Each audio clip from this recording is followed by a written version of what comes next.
Have you ever looked at someone and thought, if they really love me, why do they keep pulling away? Why do they go warm, then cold? Why do they open up, then disappear? Why do they make you feel chosen one day and invisible the next? And the hardest question of all, why does the person who seems most afraid of love often feel like the one who feels the deepest? Stay with me until the end of this video, because if you've ever been trapped in the confusion of loving an avoidant person, you're going to understand something today that could save you months, maybe years, of self-doubt. And more importantly, you'll stop blaming yourself for pain that was never fully yours to carry. Because this is where so many people get lost. They think love should always look obvious. They think if someone truly cares, they will move closer. They will speak clearly. They will reassure. They will stay. But that is not always how human psychology works. Sometimes, the people who feel the most are the people who know the least about how to safely hold those feelings. And that is exactly why avoidant love can feel so painful. Because when an avoidant person starts to truly love you, what often rises inside them is not just affection. It is alarm. Not because you are too much, not because you are hard to love, not because your presence is wrong, but because real closeness starts touching parts of them they have spent years trying to keep buried. And this is the part most people never understand. Avoidant people are not always distant because they feel nothing. Many of them are distant because they feel too much, and they do not know what to do with what they feel. So instead of moving toward connection, they move toward control. Instead of leaning into intimacy, they retreat into space. Instead of saying, "I'm scared of how much you matter to me," they say nothing at all and leave you to interpret the silence. That is why loving an avoidant person can feel like emotional whiplash. One moment you feel their softness, you feel their attention, you feel that quiet pull in the way they look at you, the way they listen, the way they stay just close enough to make you believe something real is happening. And then suddenly, it changes. They become harder to reach, harder to read, harder to feel. And if you are emotionally invested, your mind starts doing what wounded minds often do. It starts searching for what you did wrong. Maybe I said too much. Maybe I cared too much. Maybe I texted too fast. Maybe I asked for too much. Maybe I made them leave. And this is where people begin abandoning themselves. Because when someone's love is inconsistent, your nervous system starts chasing certainty. You start trying to earn what should never have to be earned. You start shrinking, adjusting, overthinking, overgiving, hoping that if you become easier to love, they will stop running. But the truth is much deeper than that. Avoidants do not just fear relationships. They fear what relationships awaken inside them. Love sounds beautiful in theory, but in reality, love asks for things that can terrify a person who has built their survival around emotional distance. Love asks for presence. Love asks for honesty. Love asks for emotional risk. Love asks you to be seen without armor. And for someone whose inner world learned that vulnerability is dangerous. That can feel less like romance and more like threat. This is why the closer they feel to you, the more unsettled they can become. Because closeness does something powerful. It breaks through the illusion that they are fully self-contained. It reminds them that they need, that they care, that they could lose, that they could hurt. And for an avoidant person, those feelings can trigger deep discomfort. Not always consciously, not always in a dramatic way, but quietly, internally, psychologically. Their body can begin reacting to intimacy before their words ever catch up to it. So what do? They pull back. Not always because they stopped loving you, but because your importance started becoming too real. And this is where people make the biggest mistake. They interpret distance as a lack of feeling. But sometimes distance is not the absence of emotion. Sometimes distance is the fear of emotion. That does not mean every person who pulls away secretly loves you, and it does not mean you should romanticize emotional unavailability. But it does mean this: you cannot understand avoidant behavior if you only look at what is happening on the surface, because on the surface it looks like mixed signals. Underneath, it is often an internal war, a war between wanting connection and fearing what connection costs, a war between wanting to be close and panicking the moment closeness starts becoming real. A war between the part of them that longs for love and the part of them that was trained to survive without depending on anyone. And if you have ever loved someone like this, you know exactly how heartbreaking that can feel, because it is confusing to be loved in a language that constantly feels like withdrawal. It is painful when someone's heart seems present, but their behavior keeps disappearing. And maybe the deepest wound of all is how easily this kind of dynamic can make you question your own worth. Because when someone keeps stepping back from you, your pain naturally starts creating a story that says, if I were enough, they would stay. If I were softer, calmer, better, more attractive, more healed, they would not be afraid of me. But hear this clearly. Their fear of intimacy is not proof of your lack of value. Their inconsistency is not automatic evidence that you are hard to love. And if you do not learn that soon, you will spend too much of your life trying to heal wounds that were created by someone else's inability to stay emotionally present. That is why this conversation matters. Because once you understand the psychology behind avoidant love, something inside you starts to shift. You stop personalizing every silence. You stop worshiping every small sign of affection. You stop confusing emotional starvation with deep connection. And most importantly, you begin seeing the difference between someone who feels for you and someone who is actually capable of showing up for you. That difference can change your life, because being loved in secret is not the same as being loved safely. Being wanted in silence is not the same as being chosen with clarity, and being important to someone does not always mean they are ready to handle your heart. That truth hurts, but it also frees you. Because once you see it clearly, you stop begging confusion to become commitment. And in the next part, we're going deeper into the exact behaviors avoidants often show when they truly care. The signs that confuse almost everyone, but make perfect sense once you understand what is really happening inside them. What makes this even more painful is that avoidant love rarely arrives in a clean, easy-to-read form. It does not usually come with steady reassurance, open vulnerability, or clear emotional language. It often comes wrapped in contradiction. And if you do not understand the pattern, you will keep trying to decode behavior that was never meant to be easy to read. Because when an avoidant person starts caring deeply, their actions can begin sending two opposite messages at the same time. One part of them moves towards you, another part immediately tries to escape the weight of what that closeness means. This is why they can feel intensely present one day and strangely unreachable the next. Not fake, not always manipulative, but split inside themselves. They may crave the comfort of your energy, your understanding, your warmth, your emotional safety, and then feel unsettled by how much peace they feel with you. That is what confuses so many people. Most think distance means disinterest. But with avoidance, emotional importance can actually create pressure. The more meaningful the bond becomes, the more their inner system can start reacting as if something dangerous is happening. So one of the first things avoidants often do when they love you is they move close, then suddenly create space. They lean in, then back away. They initiate, then become quiet. They share a little more than usual, then shut down as if they revealed too much. And to the person on the receiving end, it feels almost impossible to understand, because just when you begin to feel secure, something shifts. The energy changes, the warmth fades, the rhythm breaks, and your heart starts asking questions your mind cannot answer. But this behavior usually has a deeper root. Intimacy can feel manageable in small doses. A conversation, a moment of laughter, a late-night confession, a soft emotional opening.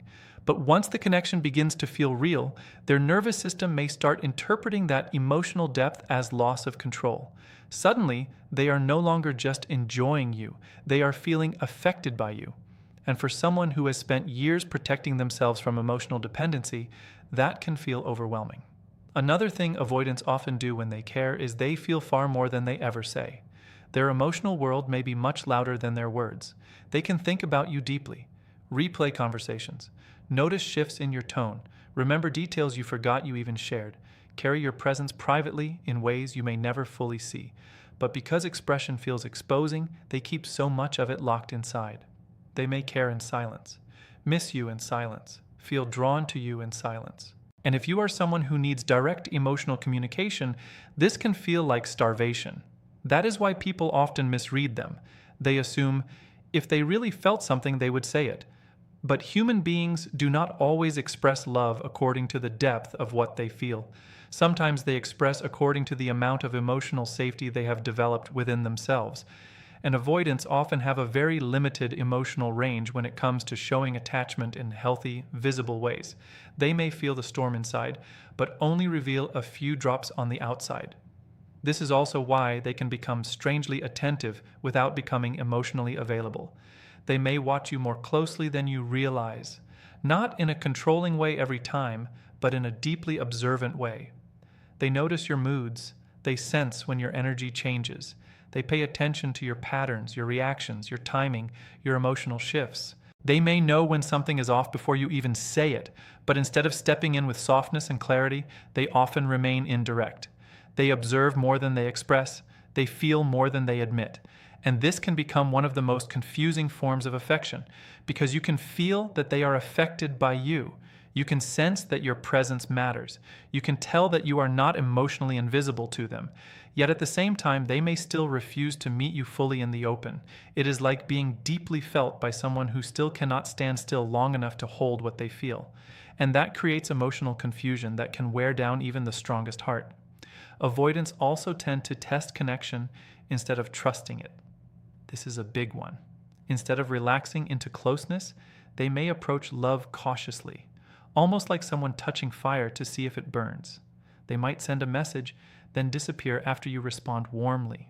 They might become unexpectedly affectionate, then act distant as if the moment never happened. They might circle back after creating space, only to pull away again when things begin feeling emotionally meaningful. To someone who wants honesty, this feels exhausting, but psychologically, it often reflects someone who wants connection while still fearing what surrender could cost. What makes this dynamic so hard is that inconsistency can create addiction in the other person. Human psychology is deeply affected by unpredictability. When warmth arrives in small, irregular doses, the mind starts chasing it harder. Not because it is healthy, but because uncertainty activates emotional hunger. The heart becomes hyper-focused. Every little sign feels bigger than it should. A short message feels like hope. A small effort feels like proof. A brief return feels like rescue. And before you realize it, you are emotionally attached not only to the person, but to the relief you feel whenever they temporarily come back close. This is how people lose themselves without noticing. Because when love is unstable, you stop measuring the relationship by piece. You start measuring it by moments. You begin living on emotional breadcrumbs and calling it connection. You become grateful for basic decency. You begin celebrating small signs that would not feel special in a secure bond. And slowly, your standards drop while your attachment grows. That is why understanding this pattern matters so much. Not just to understand them, but to protect yourself from becoming emotionally trapped inside a cycle that keeps feeding hope while starving your nervous system. Avoidants may also show love through subtle loyalty instead of emotional openness. They may stay near your life even when they struggle to move closer to your heart. They may check in indirectly. Remember what matters to you. Reappear during important emotional moments. Offer practical support instead of emotional language. Show care through presence rather than confession. And if you do not understand attachment psychology, you might miss these signals entirely or overvalue them in unhealthy ways. Because yes, these behaviors can reflect care, but care and capacity are not the same thing. That distinction matters more than most people realize. Someone can feel deeply attached to you and still lack the maturity to build something emotionally safe. Someone can think about you constantly and still fail to create consistency. Someone can be affected by losing you and still remain too defended to love you in a way that nourishes your spirit. And if you ignore that truth, you will keep translating emotional fragments into promises that were never actually made. So if you have ever felt like someone loved you in pieces, if you have ever felt chosen in private but abandoned in reality, if you have ever sensed emotion behind the walls but could never quite reach the person holding it, there is a reason it felt so destabilizing. Because mixed signals do not just confuse the mind, they exhaust the soul. And the hardest part is this: the more real your bond becomes, the more likely it is that their deepest fear begins to rise. Not because love is absent, but because love is now touching the exact wound they have spent years avoiding. And that is where everything becomes heavier. Because once someone starts touching the wound beneath the pattern, avoidant behavior is no longer just about habits. it becomes about survival. It becomes about old emotional programming rising to the surface the moment closeness starts feeling irreversible. This is why so many avoidant people do not simply struggle with romance. They struggle with what intimacy awakens in their body, their memory, and their sense of self. What looks like detachment on the outside is often an internal defense system trying to keep them from reliving pain they may not even fully understand. Most people think fear in relationships comes from not being loved enough. But for avoidants, fear often begins when they are finally loved in a way that reaches them. That is the paradox. It is not always the absence of care that scares them. It is the arrival of something real enough to matter. Because once love becomes real, the risk becomes real too. The possibility of needing someone becomes real. The possibility of losing someone becomes real. The possibility of being emotionally seen without protection becomes real. And for a person who built strength around distance, that kind of exposure can feel unbearable. This is why their deepest struggle is not always with another person. It is with dependence itself. Many avoidants learned very early, in ways both obvious and subtle, that emotional needs were not safe. Maybe closeness came with pressure. Maybe tenderness was inconsistent. Maybe they had to grow up too fast. Maybe vulnerability was ignored, dismissed, or quietly punished. So they adapted. They learned how to survive by depending less, feeling less openly, asking for less, and needing less from others. That adaptation may have protected them once, but later in life, the same shield that helped them survive can begin destroying the very bond they secretly long for. Because when someone enters their life and starts feeling emotionally important, it does not only create attraction, it creates conflict. A very deep one. One part of them wants to be chosen, held, understood, and emotionally safe. But another part sees all of that as dangerous territory. Dangerous because it threatens the identity they built around control. Dangerous because it opens doors they have spent years keeping shut. Dangerous because if they finally let someone in, they are no longer invincible. They become reachable. And what is reachable can be hurt. That is why many avoidants do not only fear abandonment, they also fear absorption. They fear losing themselves inside another person's emotional world. They fear being consumed by expectations, closeness, demands, emotional intensity, or responsibility. Even healthy intimacy can feel suffocating to someone whose nervous system confuses love with pressure. So when the connection starts deepening, they may not always think, "This is beautiful." Sometimes their body reacts more like, "This is too much. I need space before I disappear inside this." And if you have loved someone like this, you have probably felt that moment, the moment when everything seemed to be opening. And then suddenly, something in them shut the door. Not because nothing was there, but because too much was there. Too much feeling, too much significance, too much emotional weight. And when that happens, the tragedy is not just that they pull away. The tragedy is that they often pull away from the very thing they wanted most. This is what makes avoidant dynamics so heartbreaking. They can long for closeness and sabotage it in the same breath. They can pray for connection and then panic the moment connection asks for consistency.